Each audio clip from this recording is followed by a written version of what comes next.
Okay, so we're going to get started, everybody. Welcome, happy Tuesday to our second Making STEM Connections webinar. Today's theme we're going to talk about is how to design a makerspace. And as always, the chat room is available for any thoughts or comments or questions that you might have. So please feel free to be using that. You can certainly ask questions of us. I'm here and Patrick is here that we can answer questions, but also you might be able to ask questions of each other. So you can ask maybe if anybody else has tried something in particular, or if they've run into any troubles with, or if they have any ideas for. This is a great chance to bring you guys all together so that we can have conversation and discussion about all things making. So I'm going to start off by showing you a couple little making projects. I have one here at the beginning that I'm going to show you, and then one at the end. So every time we have a webinar, I'll try to bring a couple of things to maybe give you some ideas or some suggestions. Last time, remember, we did the plastic containers, the boxes that different kinds of foods and snacks come in, and we can heat treat that so it's almost like a shrink dink. And I did some experimenting myself and found that some of those plastics are different. If they're meant to have warm food or hot food, then that plastic shrinks with the iron differently than if it had just room temperature type foods like snacks or donuts or something like that in them. Versus if you get a hot sandwich, then that plastic has a different heat, gradient to it, and reacts differently to being heat treated with the iron and the parchment paper. So let me know if you guys tried that, if you had any application of that or ideas. I thought those might be great for making different kinds of tags. Could be tags for backpacks, tags, bookmarks maybe, ornaments for decoration. So today I want to show you an example of some hand warmers or pocket warmers that you might use using the sewing machine. So here are a couple of examples. I just want to show you what it looks like. So these are little pockets that were made with flannel fabric, and I'll show you how we cut those out, and then we filled it with rice. And what you can do with these little pockets is you can put them into the microwave. You can heat them up in 30-second increments on high, and then when they are the temperature that you want, then you keep them in your hands and put them into your pockets, and then you have pocket warmers that you can use over and over and over again, assuming you have access to a microwave or some kind of heat source where they can get warmed up. So how to make these is using square pieces of fabric. This is some felt that I used, and you want to cut it into two square pieces that are identical, and then you're going to sew these two pieces together. But because we're going to make a pocket, think about what we did at the trainings. Many of you created little pockets or little satchels at the training. You're going to take these two pieces of fabric and you're going to turn them so that they are the right sides together, so that the print or the design is on the inside. Then you're going to sew around the edges, leaving a gap right here at the top. So I did one so I could kind of show you that. So you can see we stitched around the corners here and then left a gap, an opening right here. So then what you're going to do with your pocket is you're going to turn it inside out to create a little bag. This same process can be used to create bean bags. So if you wanted to play games or do different activities with bean bags, you could certainly make your own. So you're going to turn it inside out like this, and then you can fill it with rice. And then this opening right here, you can fold the edges down and then use hand stitching. So in the kit you received needles, like hand stitching needles, and then you can just sew that closed. You can see that here on the little pockets that I made. This part right here, you can see where I hand stitched that part closed to make the beanbag. Okay, super simple using some fabric. You could certainly use leftover types of fabric. So if you have an old flannel shirt, you could cut the flannel pieces from there. You can use cotton, or another example could be an old sock. So this is a sock where I cut the bottom part off down here, so the foot part was down here, so I cut that off and I filled it with rice, and then I folded the top inside of itself and then did a really simple blanket stitch across the top, just hand stitched it closed, and now we have another kind of pocket warmer. So you can, again, put this into the microwave, 30-second increments to feel if it's the temperature that you would like, and then you can hold that in your hands. Some people make a longer one and wrap it around your neck. You could keep it next to you if you're, sitting down and just have it warming you or warming your neck like this, and then just reheat it once it gets cold. Something else that I tried with this, with the rice, was adding a scent. So this is a little bag, it says frosted cranberry, so we sprayed like a holiday scent on the rice. We also put cinnamon sticks. I heated cinnamon sticks up in the oven and then put those in with the rice so that they have that smell of cinnamon. And then when you heat up the rice, then your little pocket will have that scent to it. So it's another alteration or a different way that you could try that. So any thoughts or questions on these, how to make these, or what you could do with these? Questions that I could answer, go ahead and fill those into the chat box.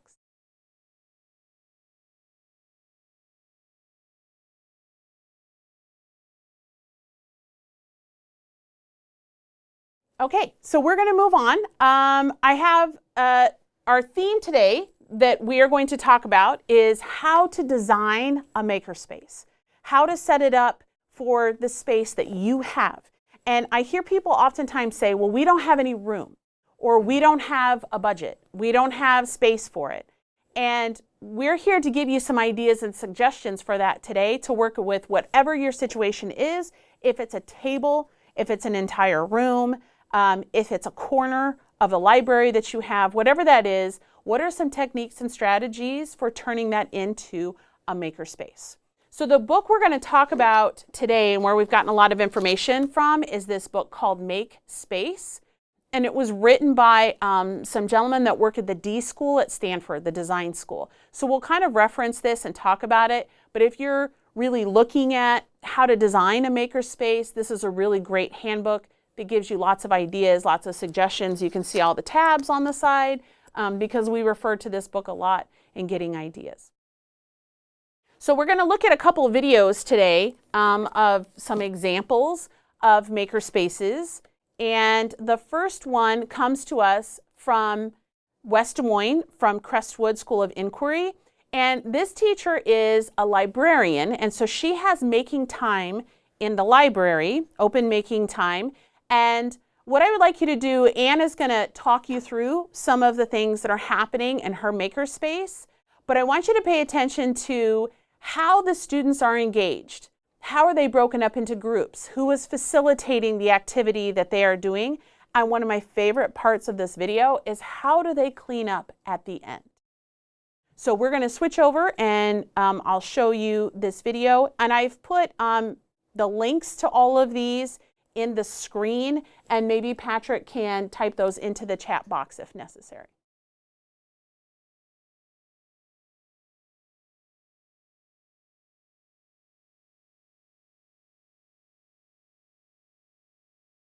The makerspace allows our learners to practice what it is that they need to know for their projects, and that's collaboration and learning from their mistakes. So this is just an opportunity also for them to have a little fun.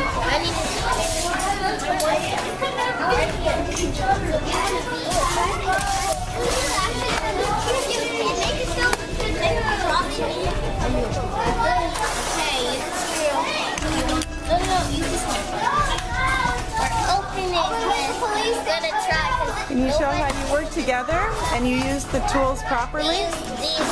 That scared me. I thought you were gonna say that. Let's see if we can bring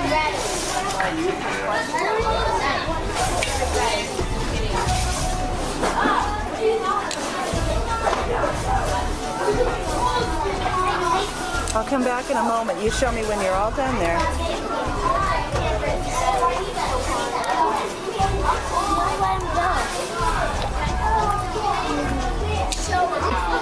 Let's see. Awesome.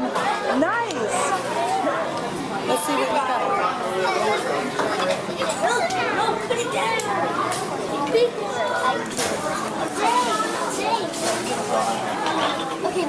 they're doing. Okay.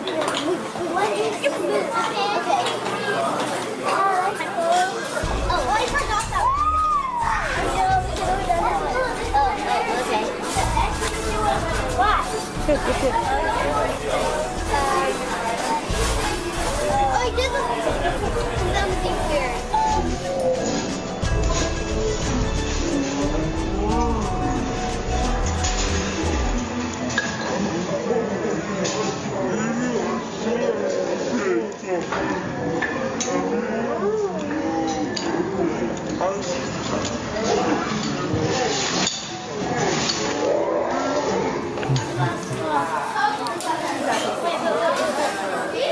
What are you making? Tell me about it. A helicopter. We're making a helicopter. Nice. These are to start the engines to blast off. These are the wings. Are those wings? And these are to control them. Yeah, good job. It lets the kids be creative. It lets them use their imagination. Say. He loves it. I like this. These are horses. These are people. The little things are people. This is the swimming pool because it's blue. And we climb up here and then we just splash dancing ball. So we dance over here and we have a party. It's a boss. You got a little town in here. That's great, guys. And these are our horses. Yeah. Let's go! Wow. That's awesome. Let me see you do it again. You guys got a race going? Yeah? Try it. No, babe. Wait, let me try. That's great. Good. Maybe if we show you. But that's not You may have to, yeah, that's not helpful. You're going to have to put another one on top. Can you put another one on top of that? What if you use this one?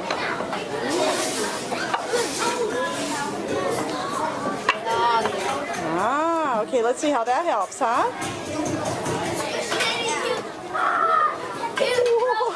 Whoa, put off the top.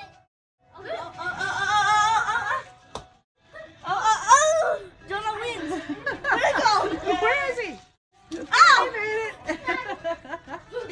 Go back. Come on. Thank you.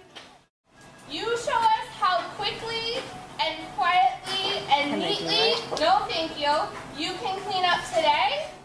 That would mean next time we wouldn't need as much time, so you would have more time to use the makerspace. Try it. In my office. Just put it in my office on the counter. And then also girls, let me show you.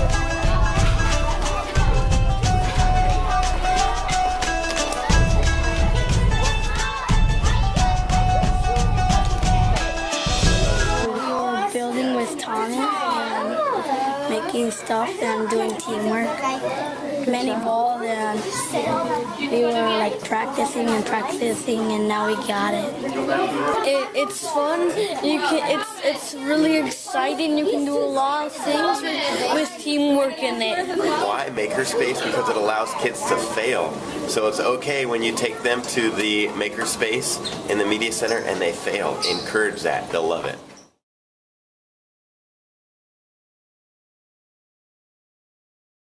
Thank you. Okay, so what are some things that you noticed in this video? Things that you observed about the way that she set up the space in the library, the way that the students interacted with the materials, the strategies that they used, and for example, and how to clean up afterwards. What are some thoughts and comments you have about that or observations that you made?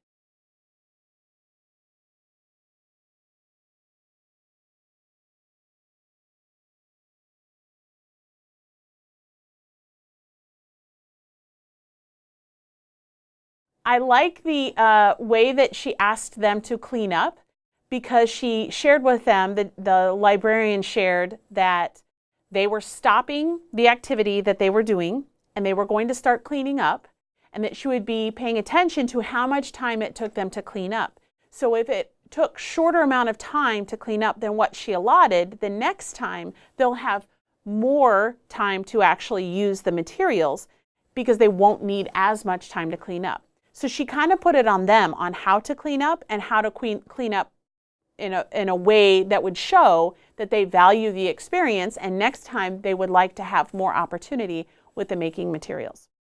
Yeah, we had some say, I like the question, try it. Kept on.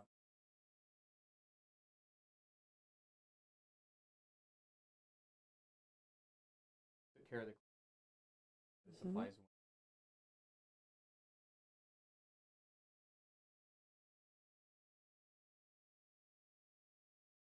I liked how they used during their cleanup. She tells them the quicker they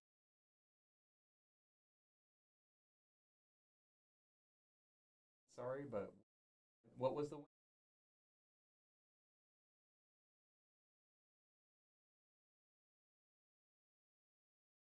said I set my for first graders.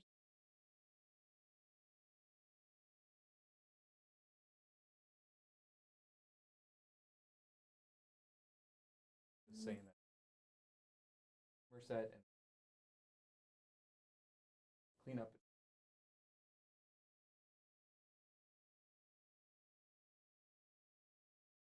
I think that's excellent. I like the idea of helping or having the students to be responsible so they see a direct correlation between their ability to clean up and to participate in that so that it is set for the next times. It's not just throwing everything into a box, that they recognize that there's reflection on that and it will contribute to their opportunity to use those materials again. The wind tunnel is something that Anne purchased. You can buy that wind tunnel if you're interested. I don't have the information with me, but I'm certainly happy to send that to you. It's kind of neat because she did that recording in slow motion. I don't know if you could hear the sound in the background, but what a great opportunity for those students to experience how to move things using the power of wind, but to record it in slow motion so that they can maybe analyze it or look at it in a different way.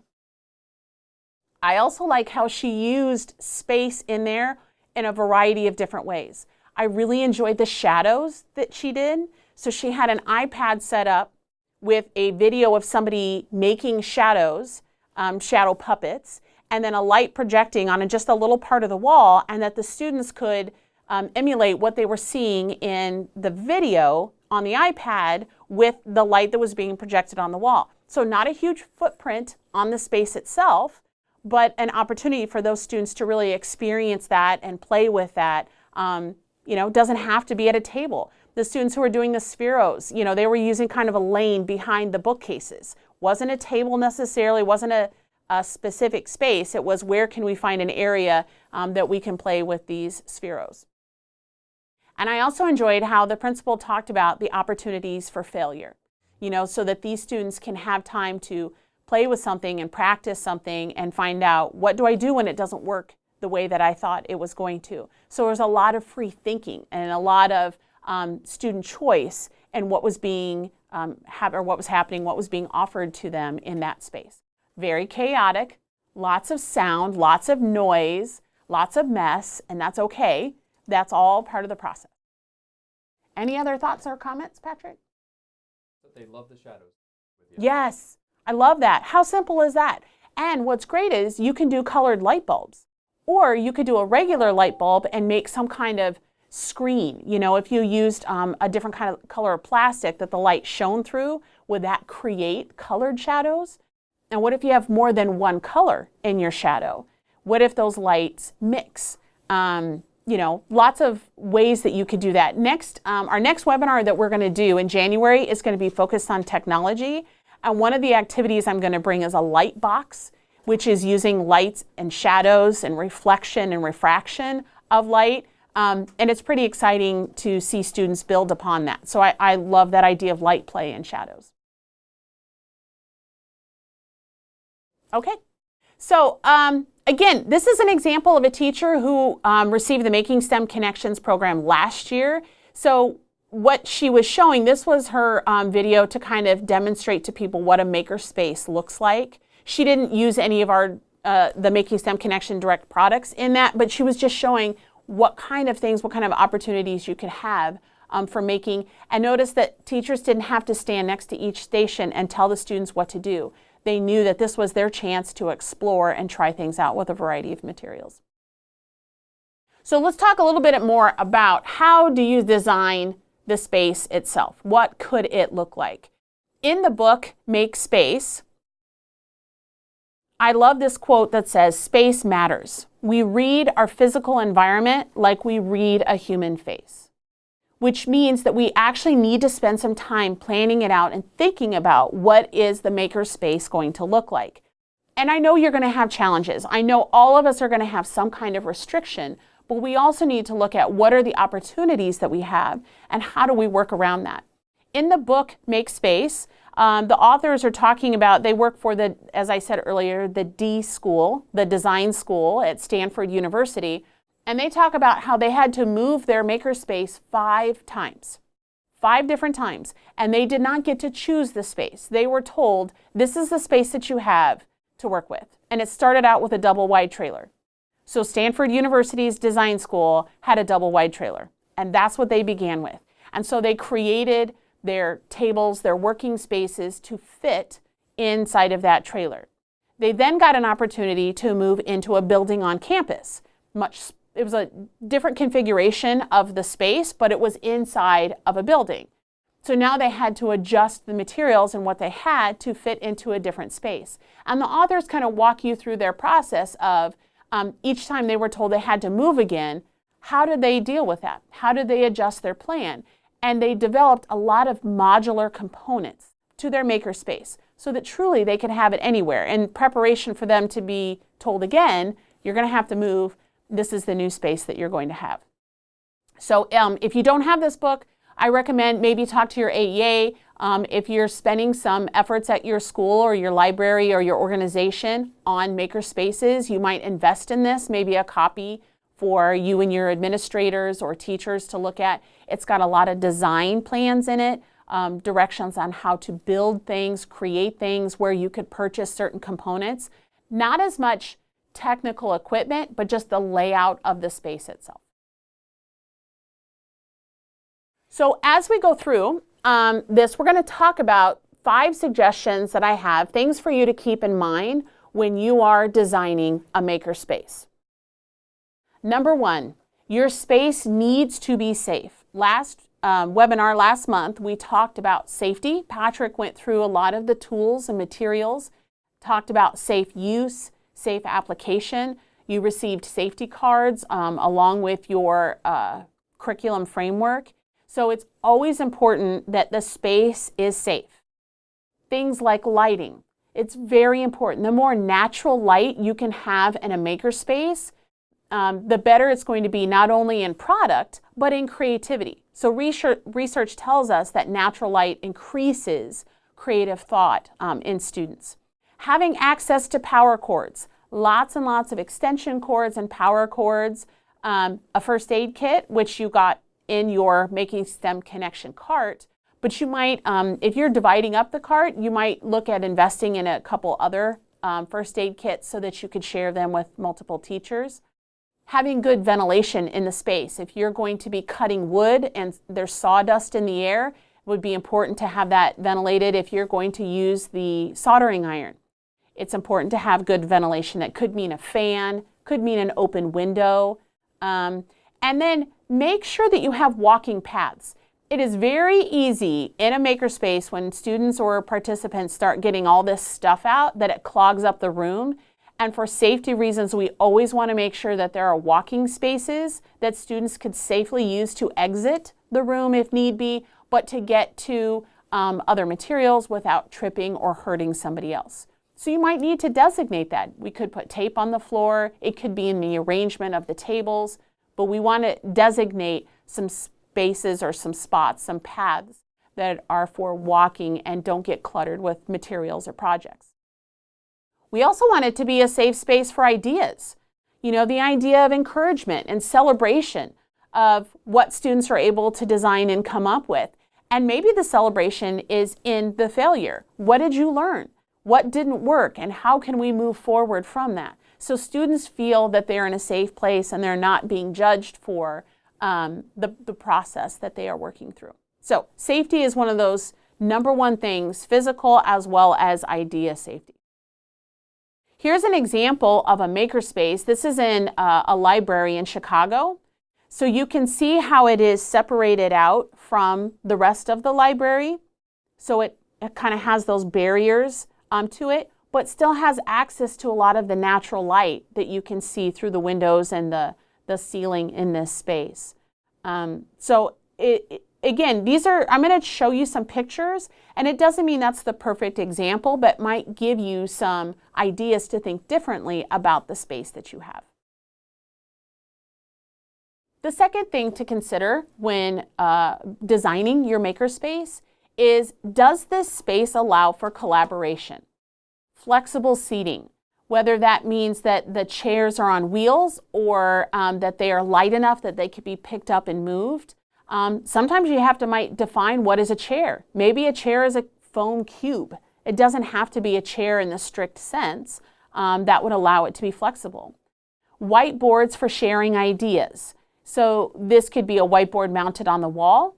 It could be on some kind of rack that is mobile, so you could push it around the room. It could double as a barrier between two different spaces.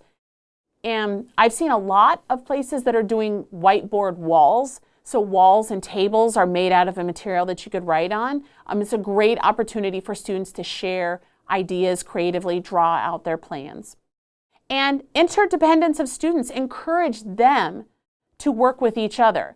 Provide that kind of space or that mentality of, you're here to help each other. We saw that a lot in the video with Anne, where the students were working with each other and helping each other out. So that mentality of collaboration. And I like this quote that says, ideas need to be out in the open where they can grow. So we want to foster those kinds of ideas and innovation in our makerspace. A third thing for you to keep in mind in the developing process. Oh, I forgot. Sorry, here's another picture.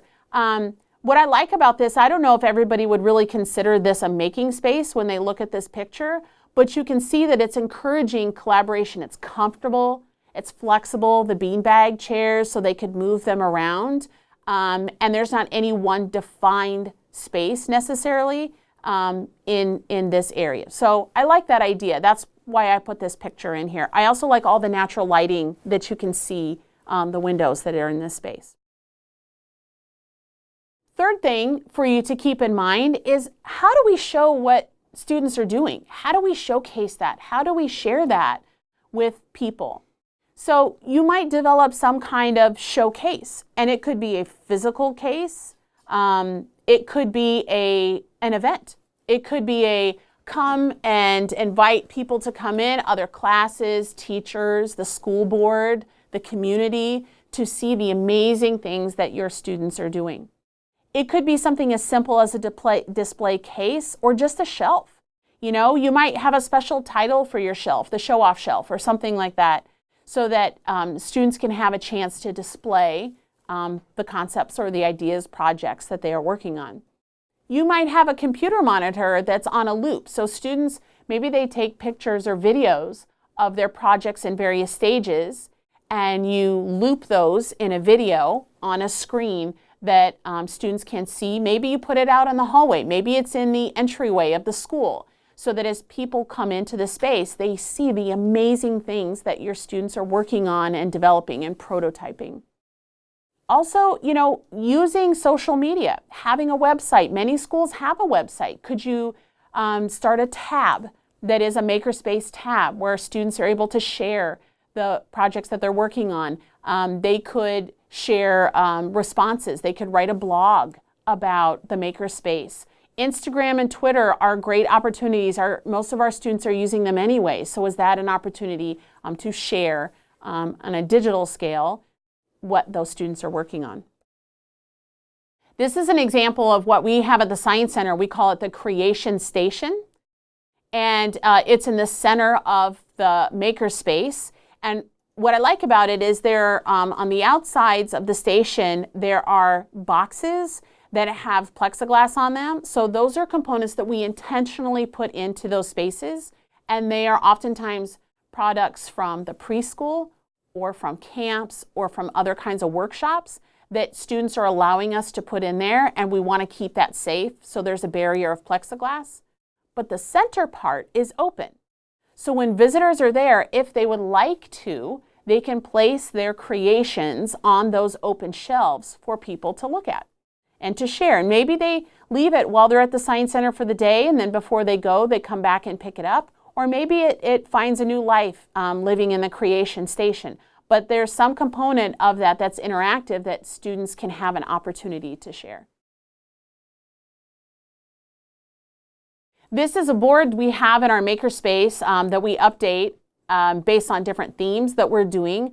But it encourages people when they're at the Science Center and they're working on projects to share those projects. So you see some hashtags down there, Make It SCI, which is specific to us, and Make Something, which is kind of a global making forum for people to share.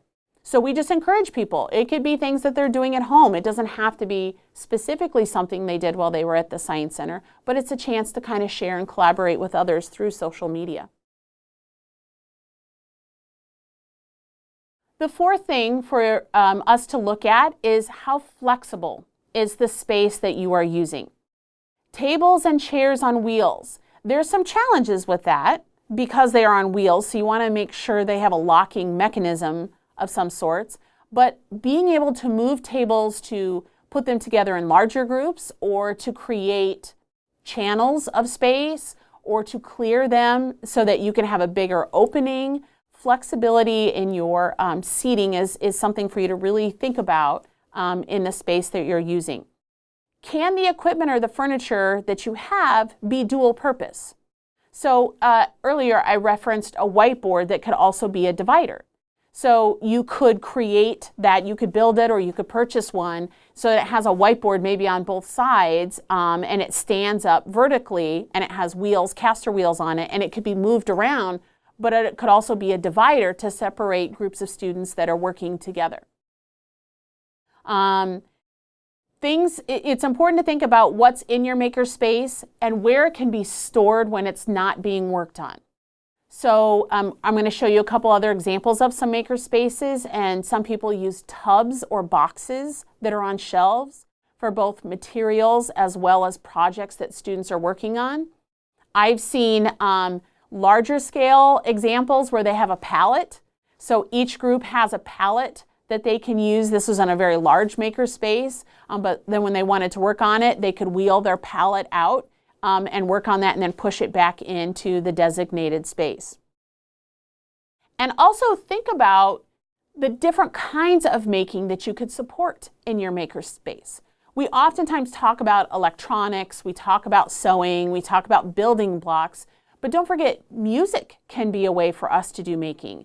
Cooking, baking, gardening, textiles, these are all different forms of making. So as you're designing your space, you might want to provide an opportunity for that, or think about the fact that your garden might be a makerspace. I've seen many schools that have a community garden or have access to a community garden. That could absolutely be a makerspace, a greenhouse, if you will. So we can think differently too about what making looks like, and therefore what the space would need to be where that could happen.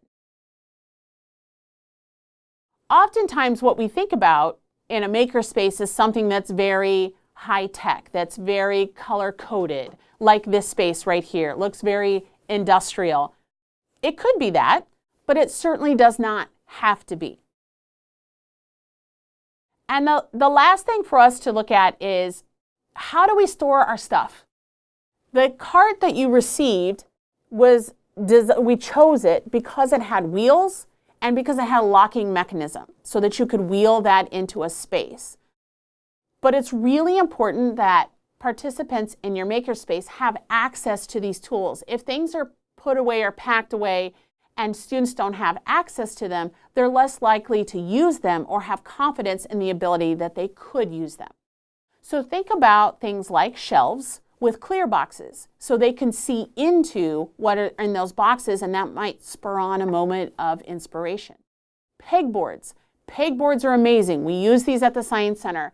We put tools on our pegboards and then we trace around the shape of the tool so that students know that's the tool that goes back there. It's almost like a puzzle. So when they hang up the hammer, they know it goes into that space because we outlined the hammer on the pegboard. And also labeling containers. So maybe you might have a box that is all toilet paper tubes or electronic pieces or fabric stash, so that students can go through and easily find things that they are needing or looking for or might be inspired to use. So here are some examples of some shelving systems from different schools. What I like about this, this is a system I have seen that you can purchase through a company called Uline.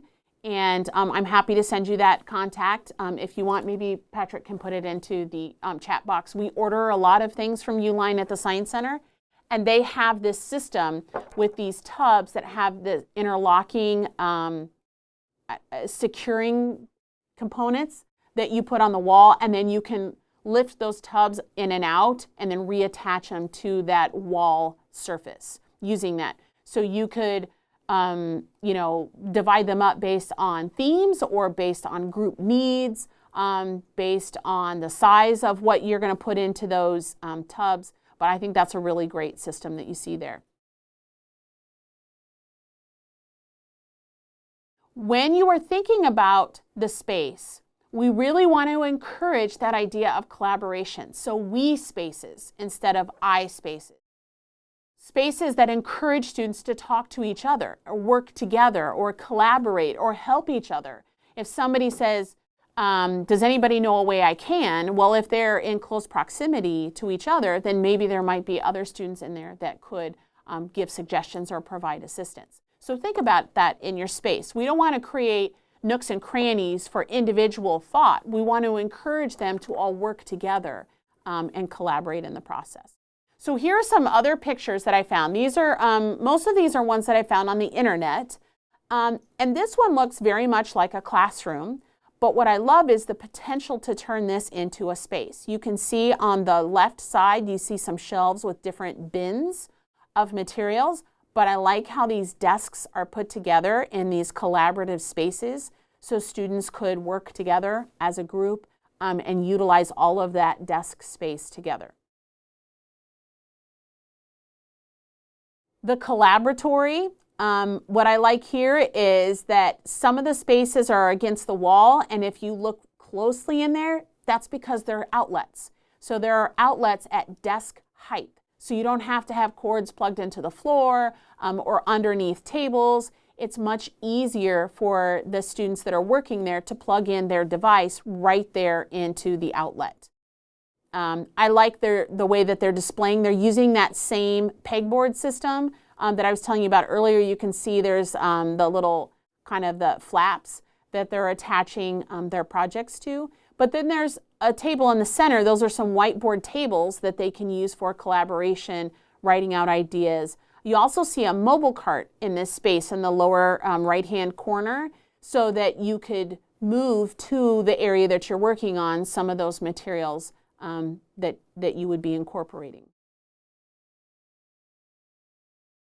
Sometimes teachers say, well, we don't have a space. We already share classrooms. We don't have a designated space for making. So this is where we become makers as teachers as well. We make it up. We make a space. So the hallway might be a great space for you to have a maker interaction. You can use the floor. You could use a counter. There's another picture we're going to see in a little bit with some lockers that you could use the space around there for students to interact. Don't be limited by a physical space. Just think differently about the space that you have. So what you see here in this interaction is this student and this teacher or mentor are using little bits. So they're just sitting on the floor, reading through the directions, and utilizing that space right there in the hallway as their maker space. Here's the picture I was showing you with the locker banks. There's some tables there. You can see there's some families interacting together. That could be your maker space. It could be something for a family engagement night, a STEM night, a making night. And so it doesn't have to happen specifically in the classroom. It could happen in these open spaces where students naturally collaborate and talk with each other. There was one thing that the chat just recently. I did make it. We're not endorsing Uline by any means. It's working. Who has also said that Seville.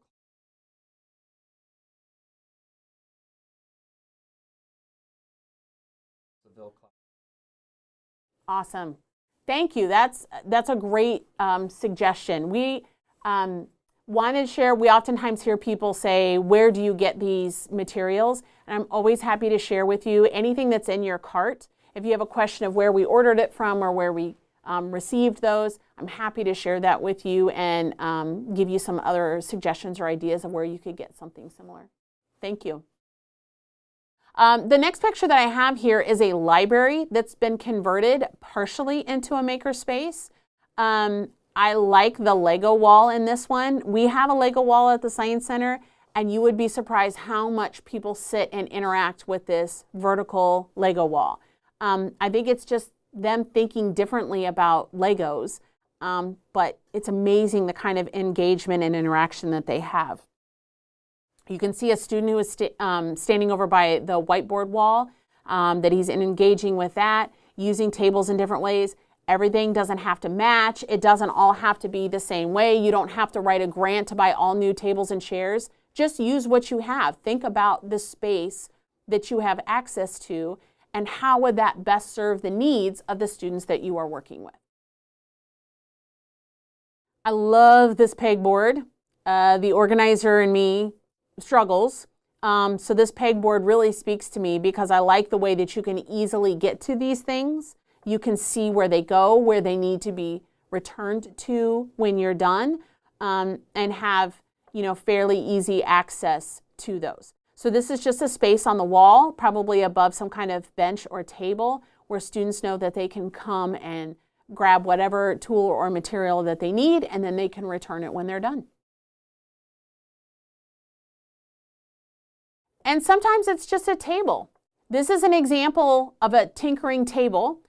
This is also in a library, and this librarian puts out different themes each week of items on her tinkering table, and it's just kind of left open for people to come. In here, what you're seeing are some electronic components that students are taking apart. If you've ever had an opportunity to watch people dissect electronics, it is fascinating. If you give them a couple of screwdrivers, maybe some pliers and some wire cutters, it is amazing what they will do as they delve into something and they recognize that, oh, there's more here. If I take this apart, I might find something else. And it's very similar to an anatomical dissection. There's layers, and they find out more and more things. The great thing about taking apart electronic components is you can hack those. You can keep those and use them. You can find fans. You can find motors and light bulbs and wires that you might use for something else. So this table space is really good in that sense, just to let people come in and tinker, learn on their own through the interaction with the materials that are there. And then I love this one. This is it. It's a couple shelves. This is the makerspace that they're working with, and they have some tubs there with some challenges to use different connects and Lego blocks. And so the idea is you take that tub with you to a table and you interact with it. It's a great place to start. You don't have to necessarily write a grant for $50,000 to design a full-fledged makerspace, and wait for that opportunity. It can start with a couple shelves. It could start with a designated table. It could start with a designated time that we're going to use this space in a different way for our making activities. That's also part of why the tool bench that we gave you has the wooden top, because that could serve as a makerspace for when you're using tools, so you can save your desks or the counters that you have in your classroom. Just using that cart could turn something into a makerspace. And Patrick was going to talk to you a little bit about that, because over the summer, our camps used the Making STEM Connection carts for a variety of experiences. So Patrick, did you want to talk to them a little bit about how you guys used the carts in camps? Sure, yeah. So if you were at any of the training sessions with that myself and Jolie were at together, you might have heard me talk about how with our journal activity that we were given the tasks to go home overnight and all create a journal, basically using the materials that were either in the kit or around the house. And some of the journal examples that we came up with were a fused plastic cover. We had a cardboard cover with the little brass brads. Jolie, of course, made one that she sewed and was second most amazing one that was brought in because mine was made out of wood and had little O-rings on it and everything. So, so we took the same idea and we wanted to make sure that the cart that we gave as part of this program was also portable and usable. So we did the same thing. We basically have a few of these carts at the Science Center, and throughout our summer camp program, we wheel them down the hall and go right into a classroom, do a maker activity with the campers for anywhere from 45 minutes to 90 minutes, and then we pack up everything and wheel it out and go to the next classroom. So we did the same experiment with the maker cart as we did with the journal activity. So a makerspace can look all kinds of different ways. We've seen some maker spaces at museums that we're extremely jealous of because there's whiteboards on the ceiling and there's it's just LED light up floors and all kinds of things. But a makerspace is whatever is best that suits your needs and what you have available. So yes, it's fantastic if you do have a designated room that you can have pegboard hung up the entire school year. But if you don't have that option, don't get frustrated. Because you can have the same experience by wheeling in that cart and down the hallway. And so I just want to make sure that you keep that encouragement to know that a makerspace, there's not one designated way that it has to look. And like Jolie said, if you don't have the $50,000 extra to spend on one, just start one. And the chairs don't have to match, the tables don't have to match. And just give it a shot and see what the kids are able to come up with. Excellent. Thanks, Patrick. And by the way, I think we all know that they said they couldn't hear me. The journal that was sewn with the pocket in the back was definitely the better journal that was made. I don't know about that. So a couple other things to think about in your makerspace is not just the physical space, but the mentality of how do you encourage students to work in a space. And for some of them, it's going to look very different than the educational experience that they have maybe other times of the day. They might be encouraged in a makerspace to sit wherever they want or not sit at all, or use tables in a way that is different than what they do maybe when they're in a classroom setting. So sometimes it's really on our part as teachers to think, how do I frame the time and the space differently so that they understand this is what we do in a makerspace and this is how that looks. So here's some other suggestions for you when you are using your yourself or when you are interacting yourself into your makerspace. First of all, you don't need to be the focal point. You don't need to have a teacher-centered space. You don't need for you to have, there doesn't even need to be a head of the space. So think differently about that. Maybe you give some overall directions, but you can move around. There doesn't have to be any one front to a makerspace. You don't have to have it always completely clean and a fresh space. It does need to have some organization, and we certainly want to make sure that it's safe. But sometimes if students come into a really sterile area where everything's perfect and clean and put away, they're less encouraged to try new things.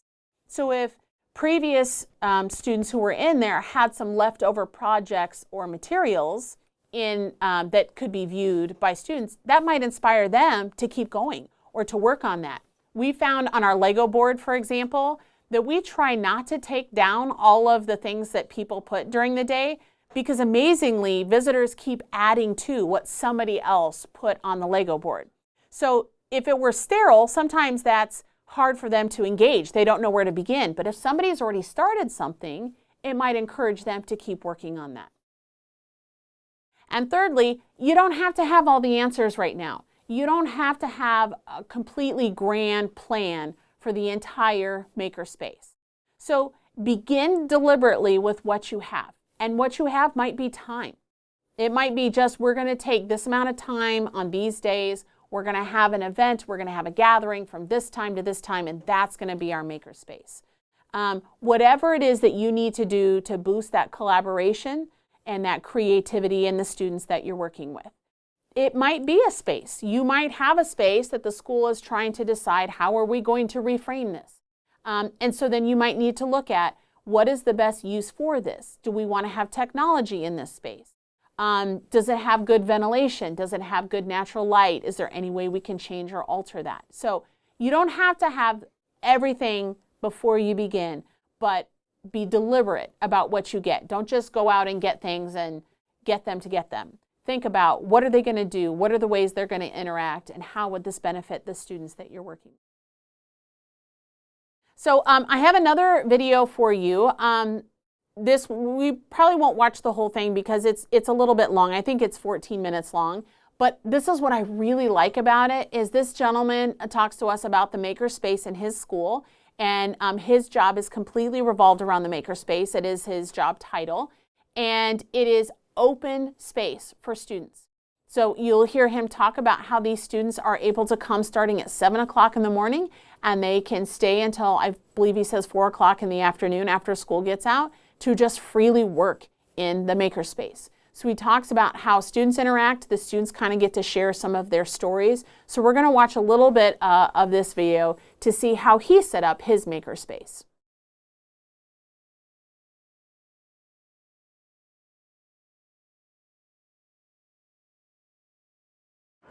Think of something that might be useful to other people, and you can make it real, and you can ask people what they think about it, and you can get help, and you can work with other people to make something really cool and meaningful. I like that you can make, also that you can make anything you want, and there's challenges, and prizes, and that you get to create different things. I like the fact that people can make whatever they want. It's their idea, and you have all kinds of cool stuff that you can make stuff with, and it lets you do it. I like how we can make our own video games and how we can make our own things off of a 3D printer. Like any inventions that you might have, or something that maybe someone hasn't made before, but you think would be a great idea to make. I like how you're able to be as creative as you want, and you get to, like, instead of following a set of directions, you can do your own idea. So my name is Andrew Gooden. I'm the Makerspace Facilitator here at Grant Center Arts Academy, and I'm pretty sure that I have the best job in the world. I get to help students be creative with their own ideas. So the Makerspace is not a scheduled class, it's a drop-in, sort of a library model. Students can come in starting before school at 7 a.m. Many parents will say to me, 7 a.m., you expect my son or daughter to get up at 7 a.m.? Well, surprisingly, there are kids knocking on our door at 7 a.m. to come into the Makerspace.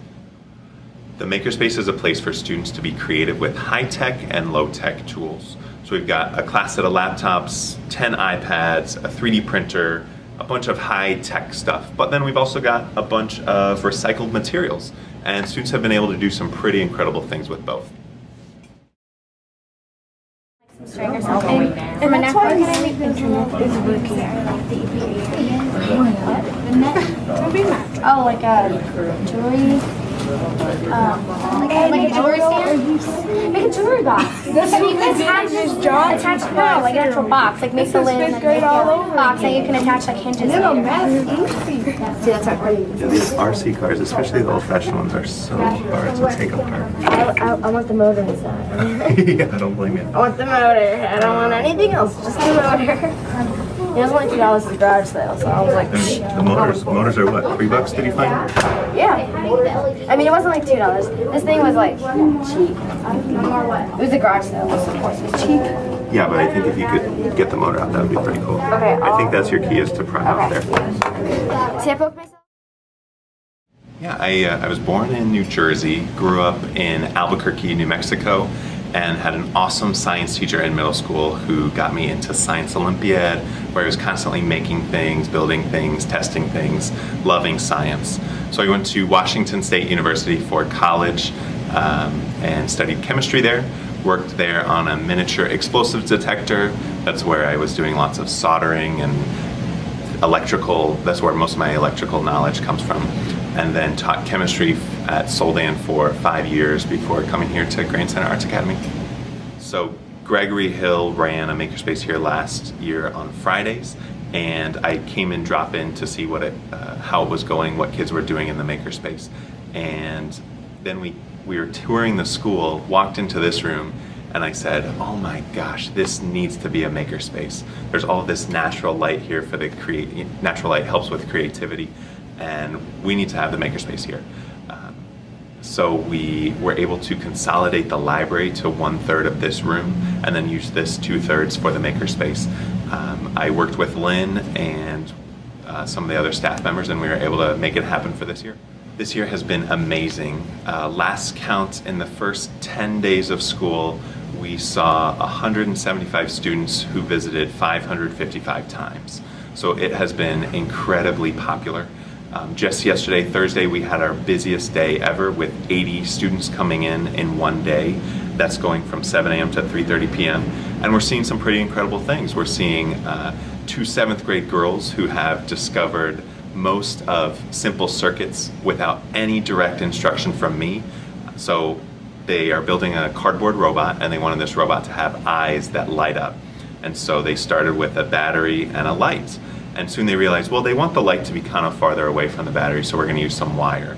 And then they realized, well, the battery's going to run out unless we put a switch in. So I put a switch on their table, didn't tell them anything about it, and they integrated it into their circuit. They left one day saying, my gosh, that was the hardest thing we've done all year. So they're really pushing themselves to make these incredible things. The students are learning also that they have to be part of a community in order to be a successful maker. So they're showing each other their ideas, they're critiquing each other's ideas, and then iterating upon those ideas to make them better and better. The beauty about the makerspace is that there's high-tech tinkering and low-tech tinkering. So we have students working on game design using a website called Scratch, where they're working on games and computer animations. We have students doing 3D modeling with a website called Tinkercad and then printing off on our 3D printer. But then we also have low-tech tinkering. You saw today students working with cloth. The sewing machine that we've ordered is on back order. So right now they're just hot gluing the cloth together. But what's been amazing is how they're able to still be creative given the obstacle of not having the correct tool. We have a ton of cardboard, and what I found is that cardboard is really amazing for the first prototype of something, and then as they iterate upon that prototype, make it better and better each time.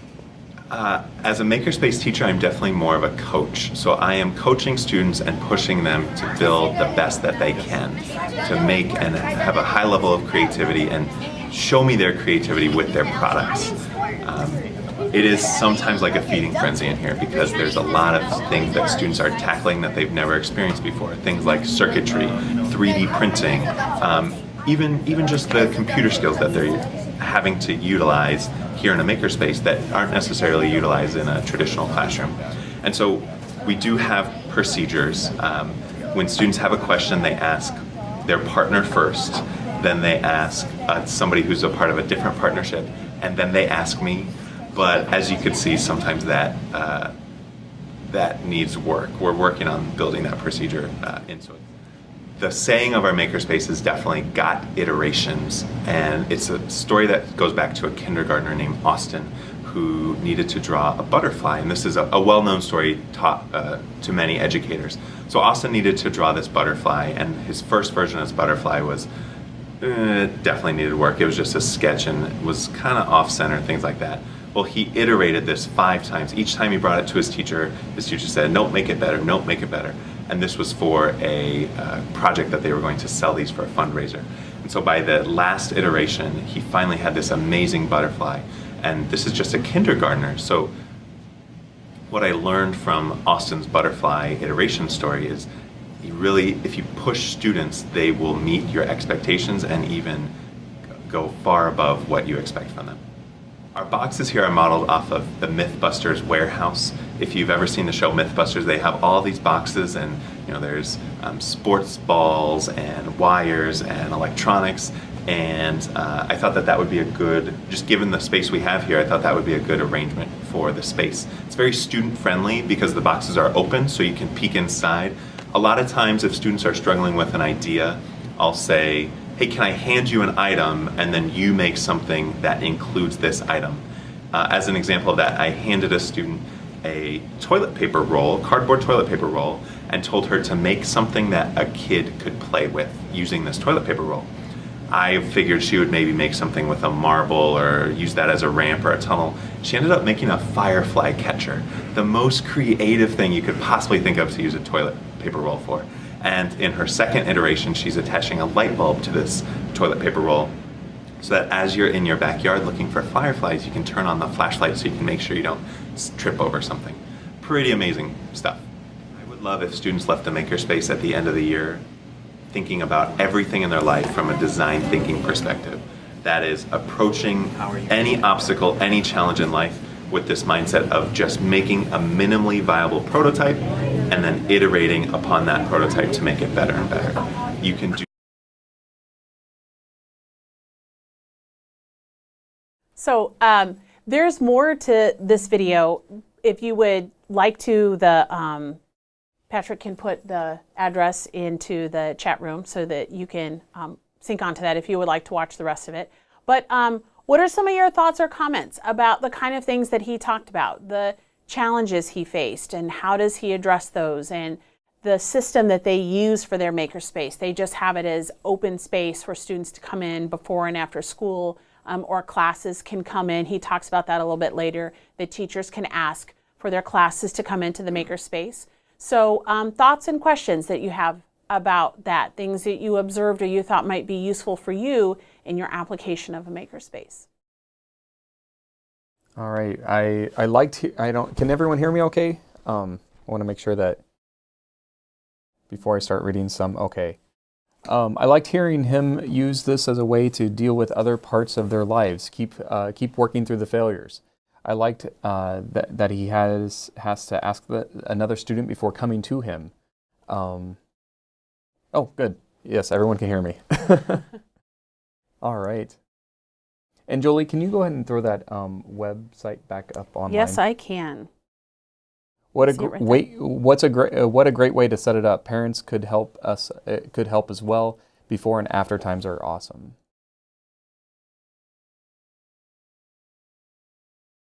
I love the idea of an open space.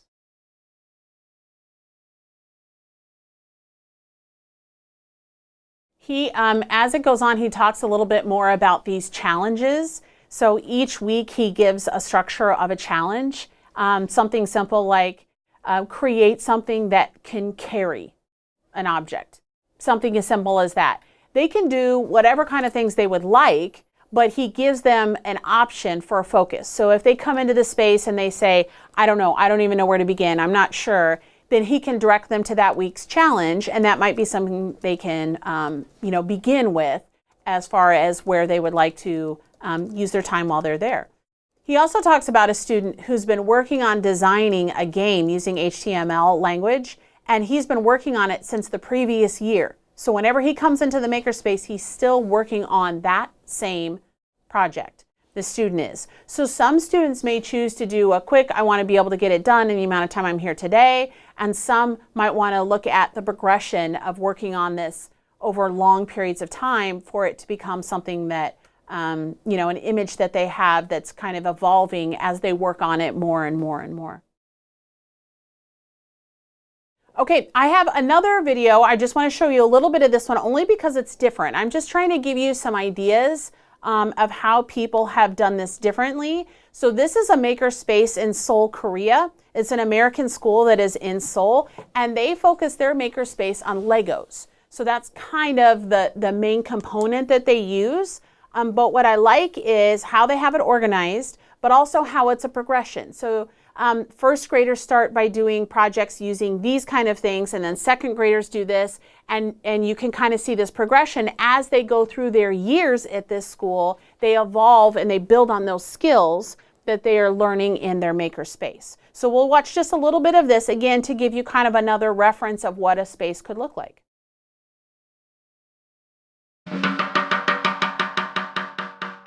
Welcome to our makerspace.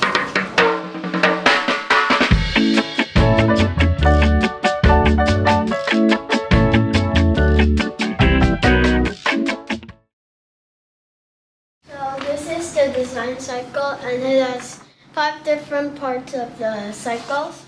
And this is the empathize part and the design part, and the design part, then plan and create, then evaluate. First, in empathize, you investigate the problems in life. And this is where you think of designs like this. So you design the machines that will work, and then you plan, and then you create, which is the fun part. You create it with Legos. We do Legos, but you can create with boxes or other things. And then you evaluate it, you test it, if it works or not.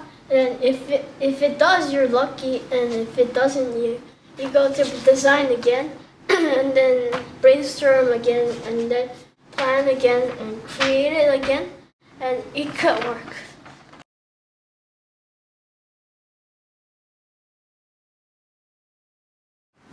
This is how the room works. Here's lots of Legos and lots of kind of them. Here's some pins, gears, and wheels. And here's some trays that you can take some Legos that you want, and you bring it and you make it. And we have lots of NXTs. And one of the project is this one, what I made with games, this kind of game. And there are scissors and pencils and glue guns and glues. And there are a lot of different materials to choose. This is Pico Cricut, and this is motor, and this is LED light. It has cool sensors and work with Legos. We have nice big tables and chairs with wheels on.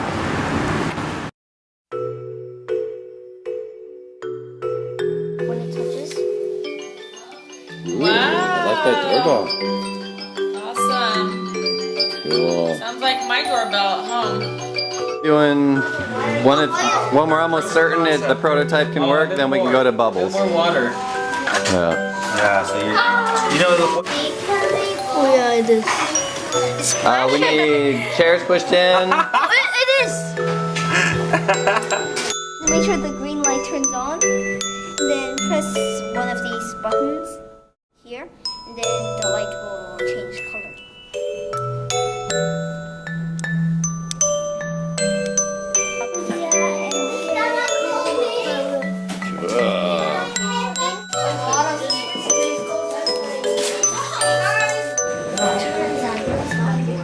Well, we'll see what it does here. It's going to be interesting.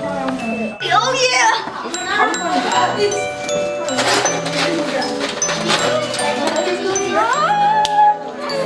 Yes!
So again, another great model for a way that you might design or set up your space. I really like the continuation of experiences that they have from kindergarten all the way up to 5th grade. And you see kind of how they expand on what they've learned and kind of add to that as they go through the years. So it's, again, just another way to look at how you might utilize the space that you have. Something else for you to think of in your makerspace is a really great title. You got to have a really cool name for your makerspace. And it could be for that time. You know, it could be tinkering time or the tinkering table. And so it's more of a, you know, that during that time, that's what this is called that we do. Or it could be an actual physical space. So I have some examples here for you of some titles of some makerspaces that people have. Okay. So here in Des Moines, we have a makerspace that's called Area 515. That's our area code for phone numbers. And it's a community makers here in Des Moines. Stanford has the Fab Lab. I like this idea of the Whale Lab, Wheaton Autonomous Learning Lab, Invention Studio, the Geek Group, the Tinkering Studio, that's at the Exploratorium in San Francisco. I've had the honor of visiting there a few times, and it's not a very big space, but they're able to utilize it in lots of different ways, and they change it often so that visitors have a different experience almost every time they come to the Tinkering Studio. Tech Shop was the first commercial makerspace. They unfortunately recently went out of business, but learned a lot about how to have a commercial makerspace. And then you could see some others: User Experience, Play, Make, Share, or the Creativity Lab. So it could be a fun project for your students. You say, okay, we're going to this year, we're going to have a new title for our makerspace, or maybe it's, you know, something for your school or the organization that you're working with, and maybe you throw it out there to the students in the community of what would be a great name or a title for your makerspace. Still, my favorite is the Omaha Makers Group, OMG. That's still my favorite name, but I'd love to hear any thoughts or ideas that you all come up with for your makerspace. Last time we met, I referenced the Maker Ed Youth Makerspace Playbook. If you haven't already downloaded this, I highly recommend it. If you go to Maker Ed, the web address is there, and Patrick is working to put that into the chat box for you. But if you go to Maker Ed and you look up the Youth Makerspace Playbook, it's a PDF file, and then you can just print it out, and it has lots of really great information. I think I can go to it. Let's see if it lets me. So you can see, so when you get here, it'll give you the option. So there's a specific one here that is for youth. And then here is the PDF file that you can print out. And oftentimes in these webinars, I will reference the pages that are on here. And some ideas that you might have. So this is a really great resource. Again, they talk about safety, they talk about how you set up your makerspace, talk about ways to get people involved, you know, finding and making space. So here's a section right here about the ways that people have done this, what materials you might pick, how to facilitate some of these things. So I highly recommend, I think it says it's like 78 pages. So I highly recommend, if you haven't already downloaded this PDF, that you do and print it out and use this in your planning as a planning guide, but also as a reference. Jolie, can you go back to that title, the title of the book real quick? Yes. Just to make sure that I got that correct. Up at the top, so close out of this and then go back to your presentation. There we go. So the Youth Makerspace Playbook. Okay. And everyone, I believe, I typed this in the chat room, I believe in between youth, makerspace, and playbook, there's underscores because it looks like there's a little bit of a gap there. So if that doesn't work, maybe try it without the underscores. I did type it in with underscores, so if that's not correct, please let me know on the chat.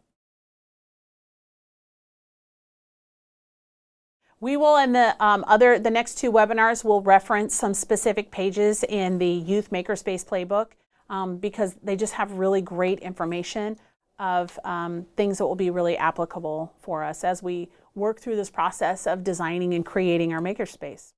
Another resource is the Event to Learn book that you received with your kit. And if you look at Chapter 9, there's some ideas there, some suggestions of ways to set up your makerspace. And I like this quote here too, that when people enter a room, it is human nature to size it up and get a feeling of whether they belong or not. Does it feel familiar? Would I like the people that created and occupy this space? Your makerspace should have a gender neutral answer. It's about making an effort to show that all kinds of interests and activities are valued.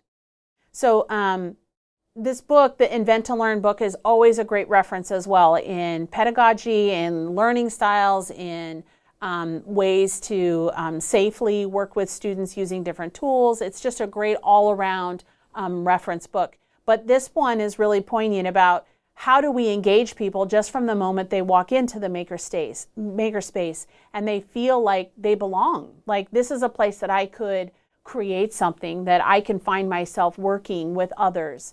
So think about that, and trying to have a variety of materials that students can have access to. And it might not be a variety all at the same time. If you just have a tinkering table, then one week you might have electronics components, and maybe the next week you have felting materials, and the week after that you might have Legos, and maybe after that you might have something that requires power tools, and provide a variety of experiences that may speak to students differently.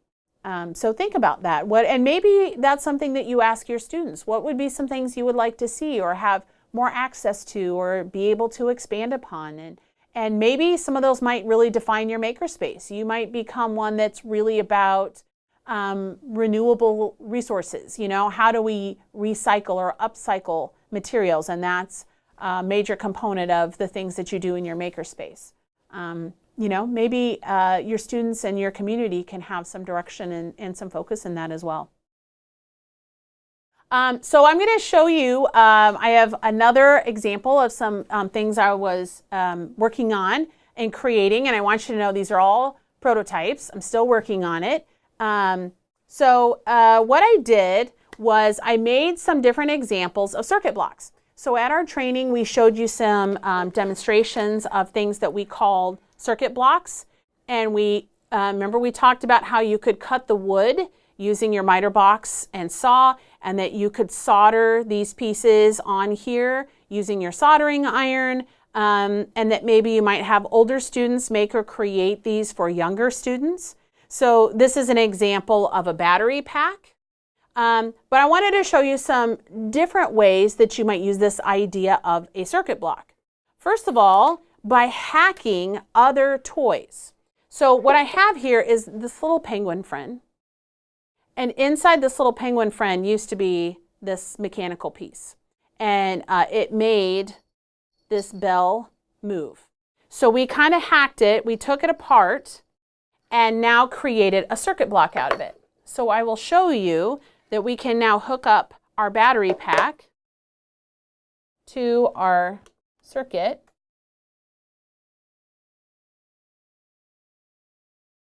And we see our little piece that is moving with that wonderful little bell that's on there. So remember we talked about like a tinkering table where you might have space for students to hack apart toys. So you can harvest components or pieces from those toys and maybe use them for something like this. Another thing that I hacked apart were some Christmas lights. So a family went to put up the Christmas tree, and we found that a lot of our strands of lights, half of the lights worked and half the lights didn't work. So the opportunist in me said, hey, those are all lights that I can use in creating some of my circuit experiences. So what I did was I cut off the part of the strand that no longer is working, and then I've been cutting pieces, lights off of this strand and using them for different activities. If you choose to do this, if you choose to hack apart Christmas lights, and they could be ones that still fully work too, but if you choose to do that, one of the things you want to make sure you do is you want to cut off the plug. Okay, this is the end that something gets plugged into, but you would still want to cut this part off because you don't want anybody to grab this and think, oh, I can connect this to an outlet, because you're going to have live wires that are not grounded. So if you choose to hack lights like this, please make sure you cut both ends off so that students don't ever see it as an opportunity of something to plug into. So what I did is I took these lights and I put them onto a paper card. So instead of making circuit blocks on wood, I was trying to make circuit blocks on paper. So I hot glued the light. I cut this light off and I hot glued it to the paper. And then I used just some masking tape to hold down the wires. And then I used copper tape down here as an extension of the wires from the light. So you got copper tape in your kit. So what I can do now is hook up my wires. Let's see if I got the right. Like this, and now my light lights up. So you can create a circuit block using a variety of materials, but you don't have to put it on wood. It doesn't have to be soldered. You don't have to cut. I just made it on paper.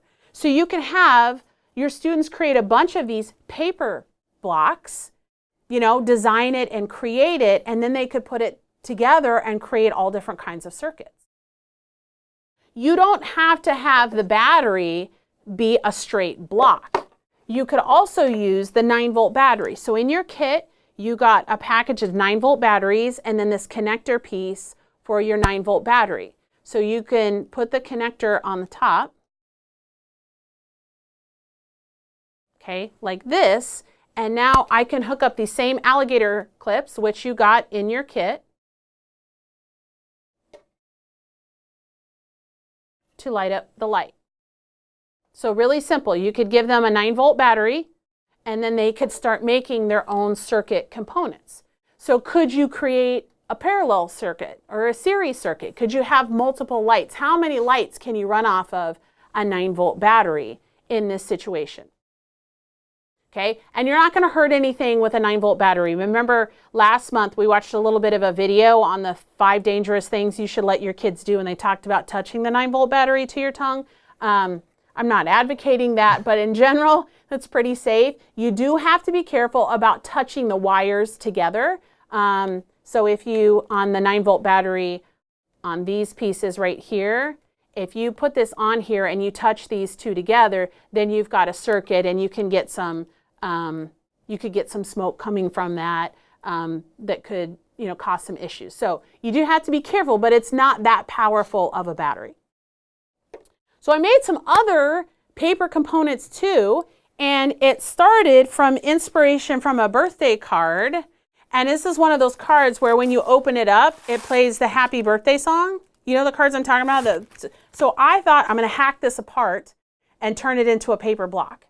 So first of all, it was fascinating to see what was inside the card. So there was this piece, this is the board right here, and this is the speaker that was hooked up to the card. So what I did is I put it together on this piece of paper here, and then I added a little light, and it's and I added the copper tape, and it's a little touchy sometimes, but I'm hoping that it's going to work for me because it's go time. So I'm going to hook this up. So I'm going to hook up my 9-volt battery, or I could use the double A's that you got.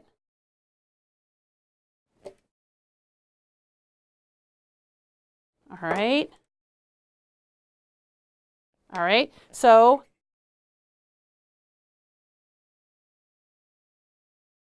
all right. So it's supposed to look like a birthday cake with a candle. You see that? And there's a little plastic piece. I'm going to see if I can tilt it, if you can see that. Can you see there's a little plastic thing right here? So in the greeting card, this is what's blocking the connection so that the song isn't going on all the time. And then when you open the card, then it's supposed to play the song. So this is where my circuit gets a little bit touchy. Da, da, da, da, I know. Oh, there it goes. Oh, it was working. It was working. Sometimes what I do too, like I said, I'm still working on it, is I just do like straight to the battery here. Sorry, I'm blocking here.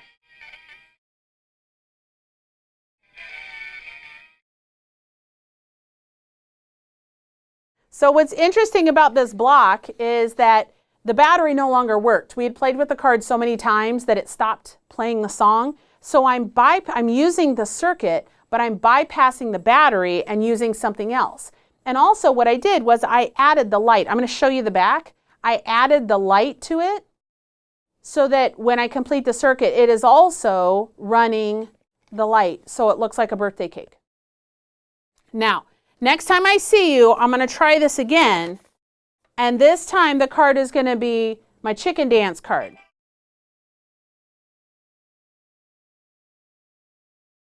All right, so I'll let you know how it goes. I'm going to work on that, see what happens. I got one more for you here. This little guy I made, and on his nose is a buzzer, or it's like a little vibrating motor. And this guy, the copper tape, I have to tell you, sometimes gets a little touchy. So you have to be patient with that copper tape. But I'm hoping that this is going to work for me.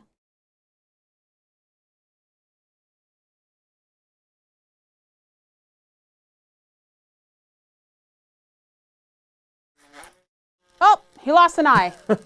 It vibrated so much his eyeball fell off.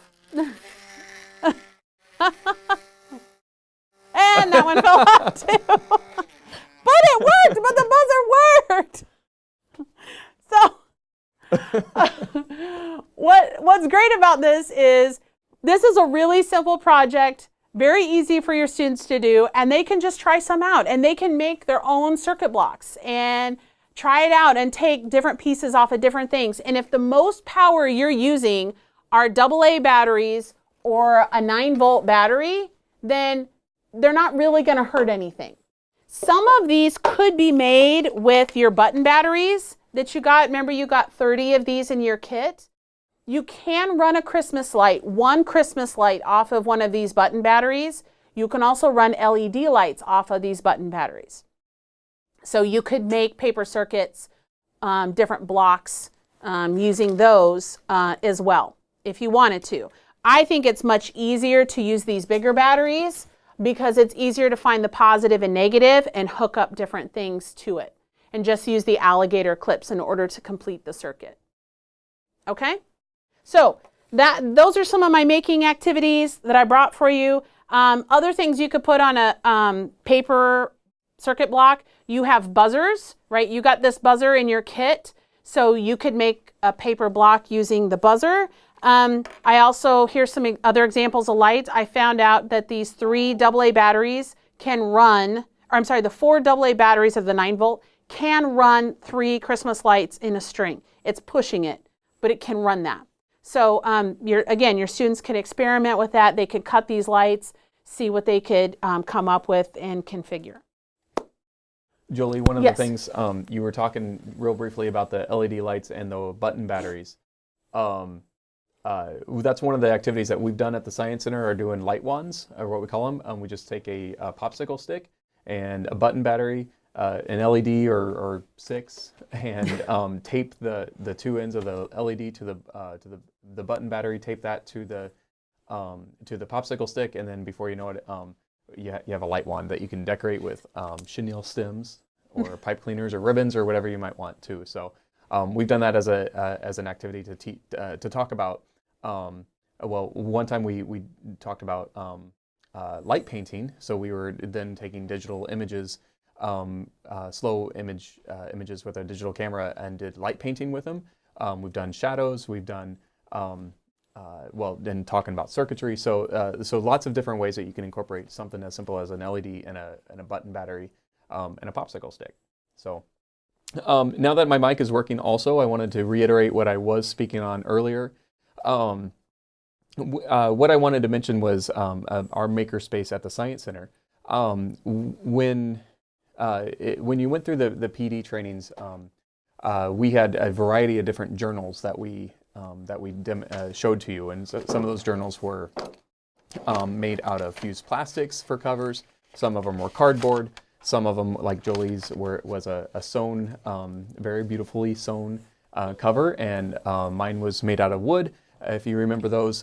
So one of the challenges that we had was anytime that we put something into the curriculum framework, is that we were able to can we do it also at our home? So only using the materials in the cart as well as items that you had around your house. So we would have these tasks, and we would go home, and the next day we'd show everybody what we made. We did the same thing with the cart. We wanted to make sure that the oh, you've lost me? All right, well, you can just listen to me. Oh, gotcha.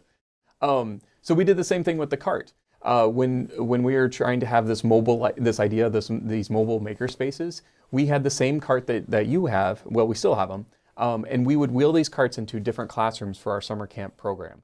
So we would go into one of the classrooms for summer camp with a group of 4th and 5th graders.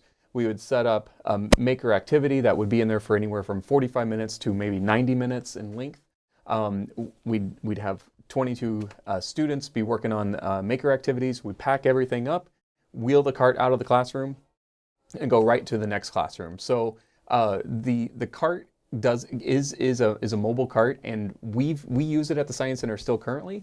But a makerspace doesn't have to look like Jolie was mentioning, that you got a $50 or $100,000 grant, so you have beautifully matching chairs and tables and the newest technology and drop-down ceilings or whatever it may be.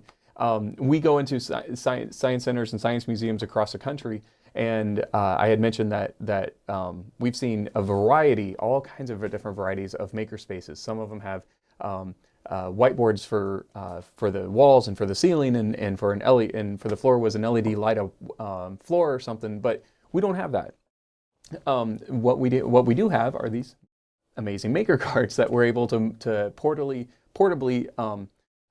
move around the Science Center, and then we also have the maker exhibit space as well. But I just wanted to reiterate that a makerspace does not have to look like anybody else's makerspace.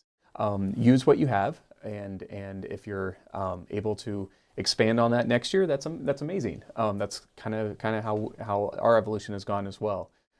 So again, we've shown lots of different examples of what makerspaces are, but that does not mean that they have to follow that template either. So just to reiterate, all that was recorded, so everything that might have been missed is going to still show up in the recording, and you'll get that link when Jolie sends that link out to everybody. So if you did miss a little section, I don't have that much important things to say, so it's okay. but yeah, great. All right, I think we're all back. So yeah, am I still? Okay. So before we go, I'm sorry that we had some technical issues there, but it's all good. We're back for a few more minutes. If you have any questions or thoughts that you would like to put into the chat room right now, Patrick and I are here, and we're happy to answer those to the best of our ability. Reminder that our next webinar will be in January, so after the holidays. It'll be on January 16th, and we're going to talk about technology in the makerspace and what does that look like, how do you use it, and all the different varieties that we have. So we'll kind of come back and talk about things like cubelets and the hummingbird kit. We'll talk about makey-makeys, and as I was referencing earlier, we'll talk about the light box and how to make that. So look forward to that one on Tuesday, January 16th. And as always, if you have a specific question, if you have something you want us to talk about directly in any of these webinars, please feel free to send that to us ahead of time, and then we can either add that into the PowerPoint or bring some of those materials so that we can address that for your needs. So we had two things come over the chat room. One of them is they would like to see some spaces in traditional formal education classrooms. For those people that don't have a designated maker space. I know that somebody had said in the chat earlier that they used to be a K-12 building, and now they switched to only elementary. So the former Family and Consumer Science room has been converted to a designated maker space. But they would like to see some pictures of spaces from the regular classrooms in the traditional formal ed classroom. So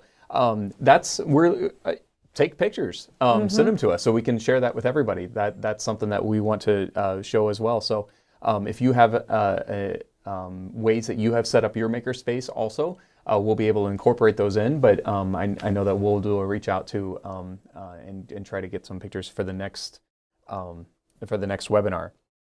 I love the examples of how to use our stuff. So good job, Jolie.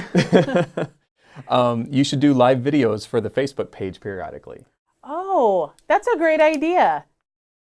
All right. We had a live video yesterday at the Science Center. We received the Star Wars movie at the Science Center. And when the Star Wars movie, when we get Hollywood films, they come in segments and pieces. So our projectionist had to go through and make the movie. Literally, he had to put all of the pieces together, and we live streamed that, which was really interesting.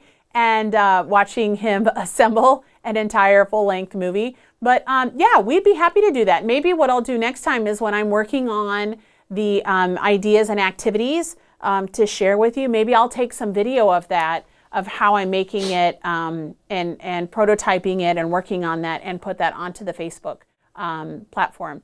If you haven't joined the Facebook page and you're in that world, please feel free to get on there. You can, it's the SCI Making STEM Connections page. And when you request to be on there, I will go on and add you.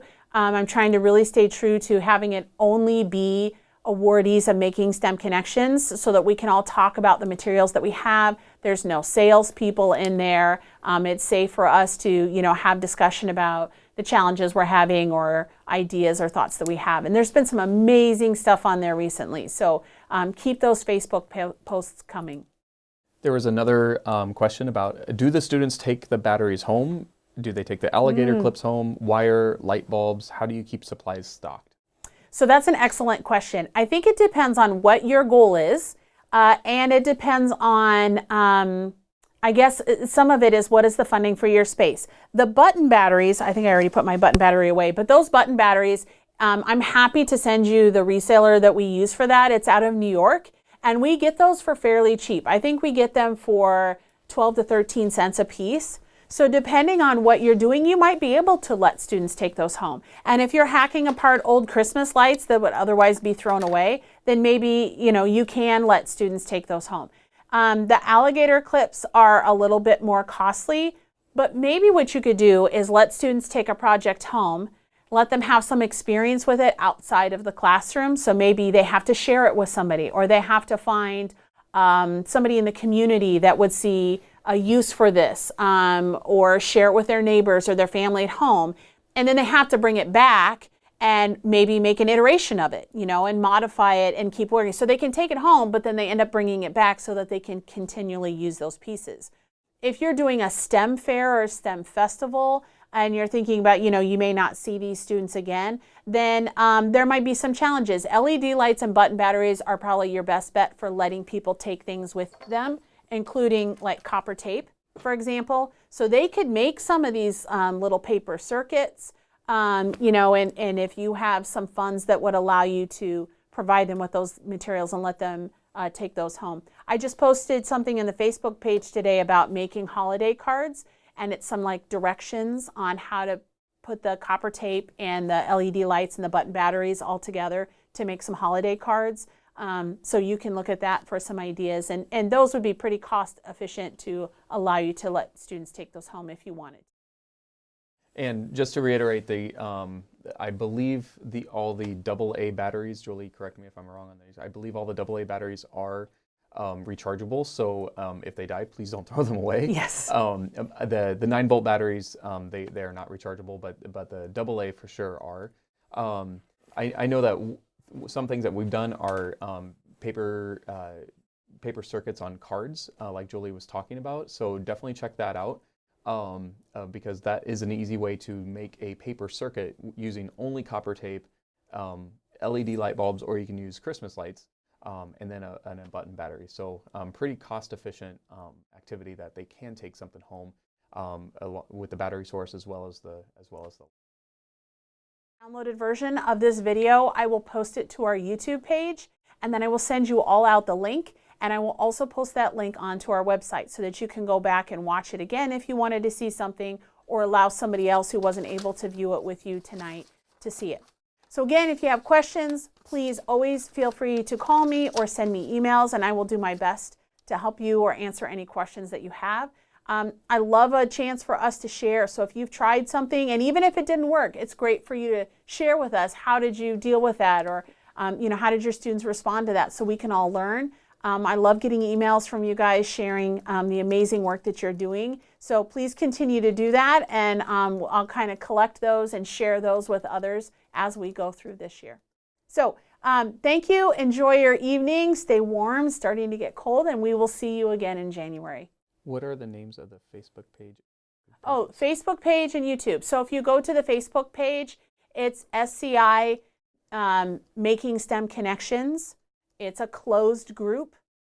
And the Twitter is Siowa Makers. And I'm happy to send those out to you. Again, I've sent them in previous emails if you go back and look. It's also something you received at the training. It was on the half sheet of paper that was in your journal that we started off with at the beginning, that gave our Instagram page as well. But I'll be happy to send those out to all of you just to remind you. Okay. All right. Thank you, everybody. Enjoy the rest of your evening, and we'll see you in January.